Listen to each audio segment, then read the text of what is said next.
Welcome to Pindar Poetry. We hope you learned something new.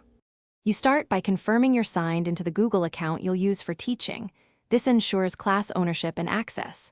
Once done, install and open the Google Classroom app, then tap the plus icon at the top right. Create class now. Type the class name, add a section and subject if needed, and press Create.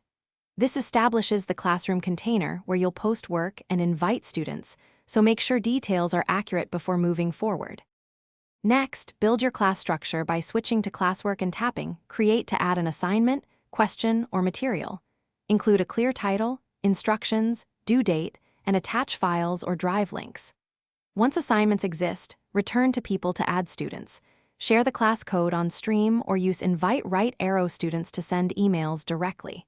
Make sure to set point values and topics so students can navigate easily. This organization reduces confusion and saves time. Finish by grading in the Grades section. Open a student submission, add comments, assign points, and return the work. Doing this promptly improves student feedback loops. Communicate through Stream or email notifications for reminders, and schedule posts if needed. If students report join problems, first reset the class code and reshare it. If that fails, verify their Google account domain or guest permissions. These steps close the loop and keep your mobile classroom running smoothly. Thanks for watching. Consider subscribing if we helped you.